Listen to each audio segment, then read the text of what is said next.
अस्त्र छीनने का प्रस्ताव किसने किया?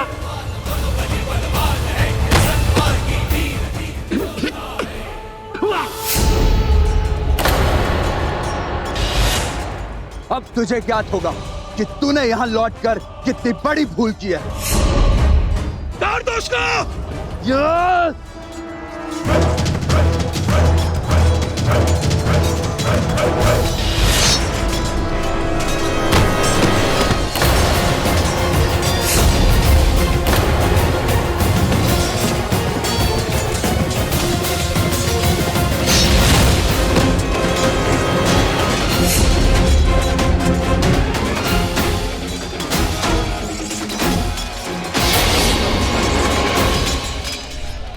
युद्धभूमि का पहला पाठ कि कभी अपने शत्रु को दुर्बल नहीं समझना चाहिए, और दूसरा पाठ कि कभी उस पर हंसना नहीं चाहिए।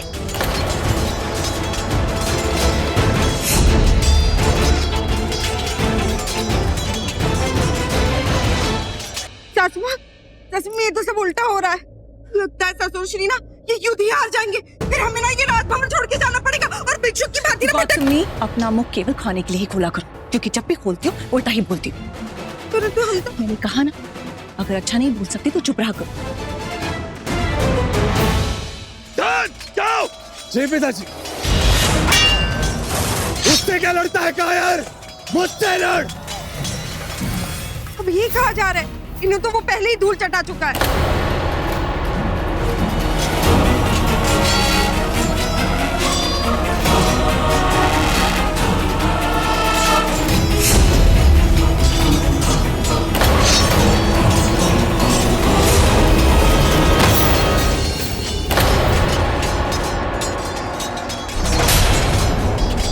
मैं इस बात से तुम्हारा अंत नहीं करूंगा, तुम्हें एक अवसर और मिलेगा।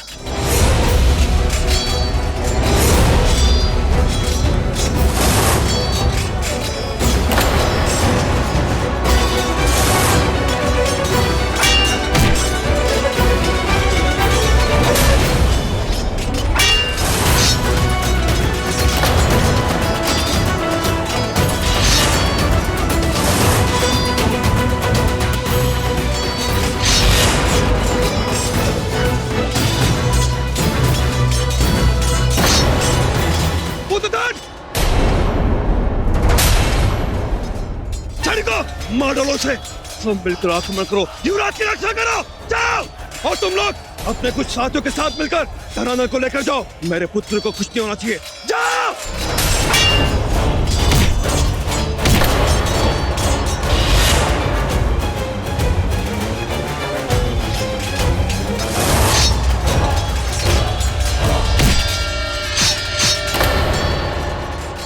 जितना अनुमान लगाया था उससे भी कहीं अधिक सरल लग रहा है ये। ऐसा होना तो नहीं चाहिए था। मगध की इतनी विशाल सेना होते हुए भी चंद्र इतनी सरलता से राजभवन के भीतर कैसे प्रवेश कर सकता है? ये अवश्य कोई छल है। ये नंद और अमात्य की चाल है। सुनो, ये युद्ध हम जीतने वाले नहीं हैं।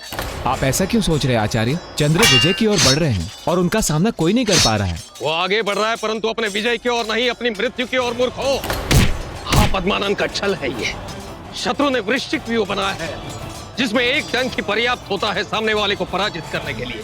किसी को तुरंत जाकर चंद्र को आगे बढ़ने से रोकना होगा। ये वृश्चिक व्यूह है जिसमें डंक दिखता नहीं परंतु वो अचानक पीछे से वार करता है। इसकी गति तो बहुत तेज है। यदि ऐसे ही चलता रहा तो हम इन्हें कभी नहीं रोक पाएंगे। मुझे कुछ करना होगा। नंदिनी, तुम कहाँ जा रही हो? शत्रु हमारी सेना पर हावी हो चुकी है। समय आ गया है कुछ कर दिखाने का। अपनी शक्ति, अपनी साहस, अपने शत्रु को मुंह तोड़ उत्तर देने का। समय आ गया है सबको ये बता देने का कि जो स्त्री पूरा जीवन रसोई घर के अंदर भोजन बनाने में बिता सकती है, वही स्त्री समय आने पर अस्त्र उठाकर शत्रु को मारकर उसे काल का भोजन भी बना सकती है। समय आ गया सबको ये बताने का कि जो स्त्री घर की अन्नपूर्णा होती है, वही स्त्री अपने घर पर बुरी दृष्टि पड़ते ही अपने शत्रु के विनाश के लिए दुर्गा का रूप भी ले सकती है। वचन दो मुझे कि अपने राज्य की सुरक्षा के लिए तुम सब इस युद्ध में विजय होकर दिखाओगी। हाँ, हम ये युद्ध जीत के रहेंगे। समय आ गया है पूरे संसार को दिखाने का कि मगध की स्त्रियां युद्ध लड़ भी सकती हैं और उन पर विजय भी पा सकती है। नंदवंश की जय हो, नंदवंश की जय हो, नंदवंश की जय हो। मैंने आप सबको इसी प्रकार की स्थिति के लिए तैयार किया है। समय आ गया है कि आप सब अपने अपने सुरक्षा कवच पहन ले और युद्ध के लिए तैयार हो जाएं।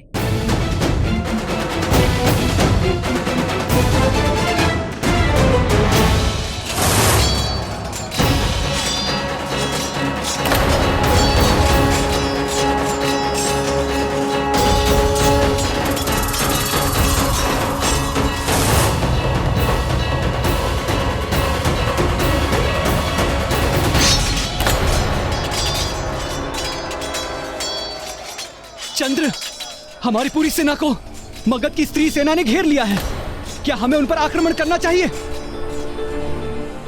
अरे सुनो सुनो सुनो, क्या हुआ? राजनंदिनी ने अपनी नारी सेना को भी युद्ध लड़ने भेज दिया है। चल चल चल, चलो चलो। ऐसा नहीं होना चाहिए था। कहीं इसकी बेटी का भाग्य उसके पिता को न जिता दे। मैं इतनी सारी स्त्रियों को मारने की आज्ञा कैसे दे सकता हूँ? कैसे रोकूं इन्हें? युद्ध भूमि में शत्रु केवल शत्रु होता है, चाहे वो पुरुष हो, स्त्री हो या एक किन्नर। शत्रु का केवल एक ही अधिकार होता है, प्रहार।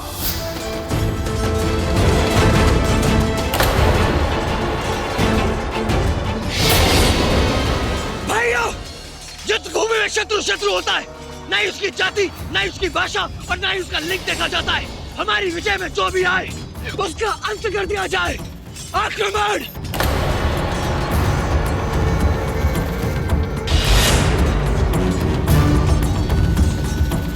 जाओ पुत्रों, उस भैरव को मेरे पास लेकर आओ। जाओ!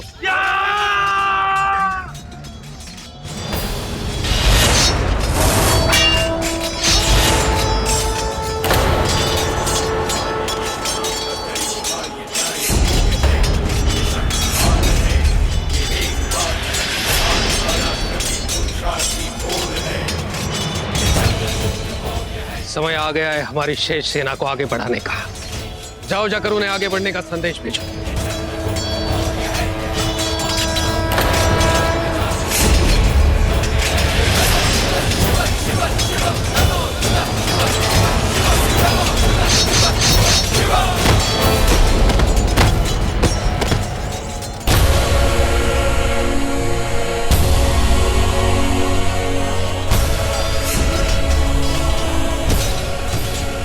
तूने ये ठीक नहीं किया मूर्ख, तुझे इसी क्षण मृत्यु मिलेगी।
पिता महाराज संकट में है, मुझे कुछ करना होगा।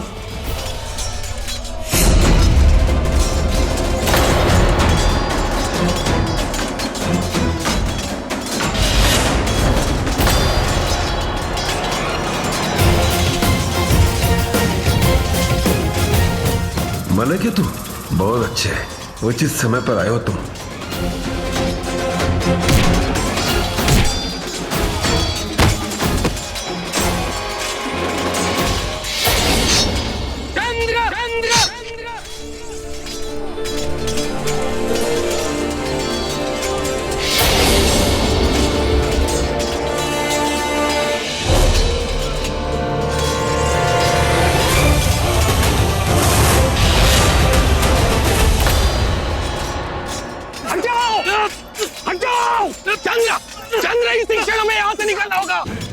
छोड़ के भागना होगा हमें। आप मुझे युद्ध भूमि छोड़ के जाने के लिए कह रहे हैं? हाँ, मैं तुम्हें भागने के लिए कह रहा हूँ। इसी क्षण हमें यहाँ से निकलना होगा। किंतु क्यों? मैं युद्ध भूमि छोड़कर कैसे जा सकता हूँ? देखिए सबको, ये सब मेरे लिए लड़ रहे हैं। ये समय विवाद का नहीं है चंद्र, निकलो यहाँ से शीघ्र। परंतु क्यों आचार्य? क्योंकि मलय के तो और उसकी सेना ने हमें चारों ओर से घेर कर हम पर आक्रमण कर दिया। असंभव कुछ भी नहीं आचार्य, ये मैंने आपसे सीखा है। कम से कम अपने इस शिष्य पर तो विश्वास रखिए। ये भी मत भूलो चंद्र कि मलय के तू भी मेरा ही शिष्य था। जोश के साथ साथ बुद्धि से भी काम लो चंद्र। हम यहाँ मगध से लड़ने और जीतने के लिए आए थे, परंतु अब यहाँ मगध अकेला नहीं है जिसका हमें सामना करना है। और अब भी तुम पीछे नहीं हटे तो मारे जाओगे। लेकिन अब चाहे कुछ भी हो आचार्य, मैं युद्ध भूमि छोड़कर पीछे नहीं हटूंगा। अपने क्रोध को अपने विवेक पर नियंत्रण मत करने दो चंद्र। जब सर्वनाश की स्थिति आई हो तो आधे का त्याग करने में ही समझदारी है चंद्र। जो भी सैनिक है उन्हें लेकर लौट जाओ चंद्र। आज जियोगे तभी कल लड़ पाओगे। लौट जाओ चंद्र, हम शीघ्र ही लौटेंगे। एक सुदृढ़ योजना के साथ लौटेंगे चंद्र, परंतु अभी लौट जाओ। यदि मैंने किसी नहीं आता तो आज मगध हमारे हाथ में होता। कभी हम जीतते हैं और कभी अपनी भूल से सीखते हैं। हार हमारी जीवन का महत्वपूर्ण मोड़ है चंद्र, उसी से अगली जीत का मार्ग जाता है। चलो चंद्र। सैनिकों, सब युद्ध भूमि छोड़कर वापस लौटो। चलो।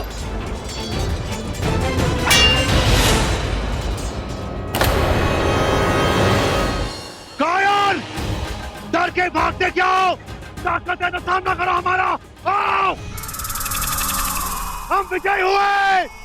महाराज पद्मानंद की जय। महाराज पद्मानंद की जय। महाराज पद्मानंद की जय। मगध महाराज महापद्मानंद पधार रहे हैं।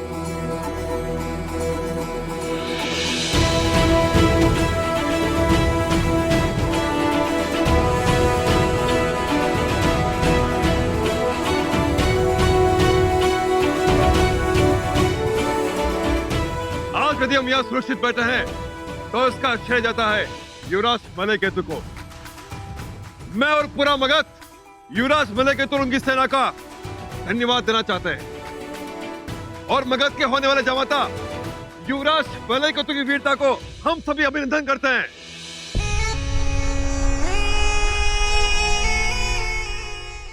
हंस ले, आज तो तुझे 100 गुना ज्यादा खुशी हो रही होगी इसे देख के। और आज का विजय उत्सव हम इनके नाम करते हैं। और आज मैं आप सभी के सामने युवराज मलय केतु को सम्मानित करना चाहता हूं।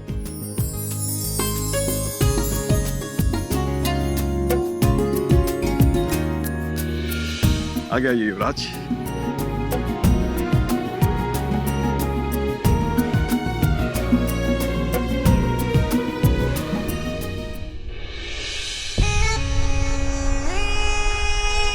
आज मैं इनकी वीरता से बहुत प्रसन्न हूं, इसलिए मैं इन्हें स्वर्ण स्नान से सम्मानित करना चाहता हूं।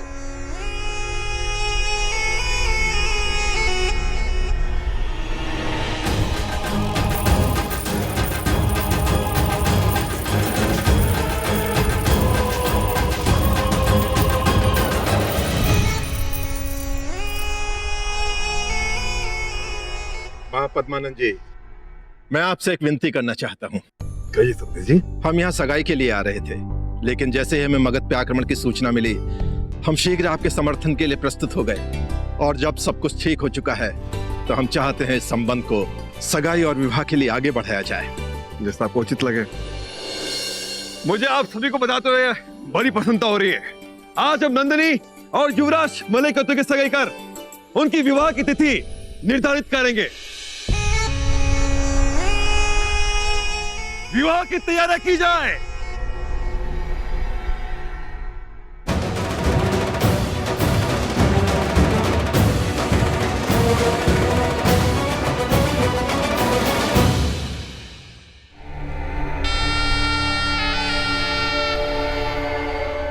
नंद,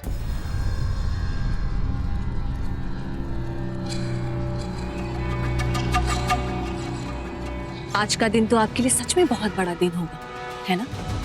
परंतु आज का दिन आपको अपनी विजय के साथ साथ एक और बात के लिए स्मरण रहेगा। किस बात के लिए? कि एक साधारण सा लड़का आपकी विशाल सेना को लगभग हार का मुख तो दिखा ही चुका था। वो तो कुमार मलय केतु नहीं होते तो परिस्थिति कुछ और ही होती। आज स्वर्ण स्नान वो लड़का कर रहा होता। परंतु सत्य ये है कि विजय हमारी हुई है। सच तो ये है कि कल का आया हुआ लड़का आपकी प्रजा को और आपके वीर पुत्रों को लगभग हार का मुख दिखा ही चुका था। बस मैं इतना ही कहना चाहती हूँ कि यहाँ बैठकर उत्सव मनाने से अच्छा है कि आप अपनी सेना की सुरक्षा में और सुधार लाएं और भविष्य के लिए तैयार रहें, क्योंकि हो ना हो आज जो भी हो दोबारा जरूर होगा। और अगर आपने अपनी प्रजा की सुरक्षा में सुधार नहीं लाया तो इस बार आप अवश्य हार जाएंगे। ये सब क्या है अवंतिका? तुम एक रानी होकर अपने राजा के सामर्थ्य पर संदेह कर रही हो। मत भूलो कि तुम किसके सामने खड़ी हो। और तुम तब तक जीवित हो जब तक नंदिनी का विवाह नहीं जाता। उसके पश्चात मैं अपने ही हाथों से तुम्हारी जीवा सदा के लिए बंद कर दूंगा। पिता महाराज,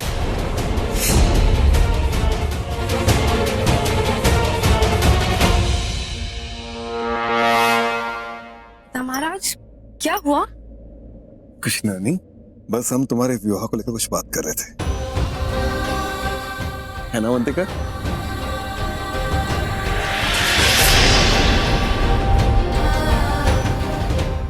महाराज पद्मानंद की जय। महाराज पर्वतक की जय। महाराज पद्मानंद की जय।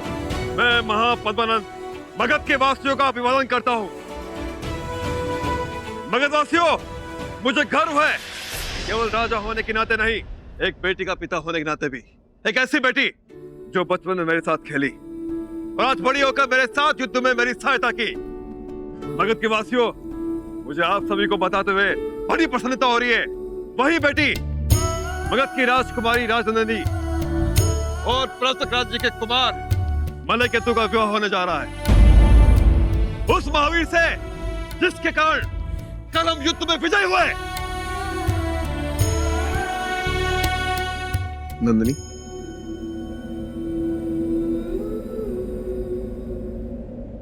मगधवासियों, मेरी पुत्री नंदिनी और कुमार मलय केतु का विवाह आज से 6-7 माह के भीतर किसी शुभ मुहूर्त में किया जाएगा।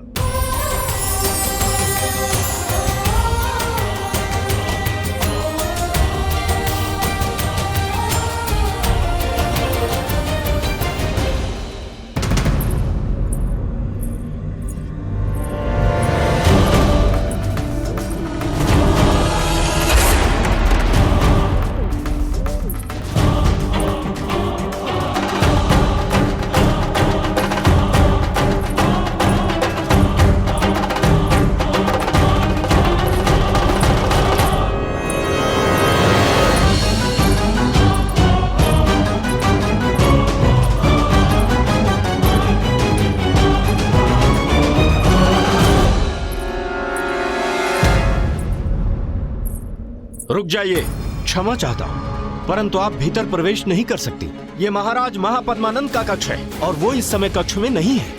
आप अंदर जा सकती हैं। तुमने इन्हें अंदर क्यों जाने दिया? तू जानता भी है ये कौन है?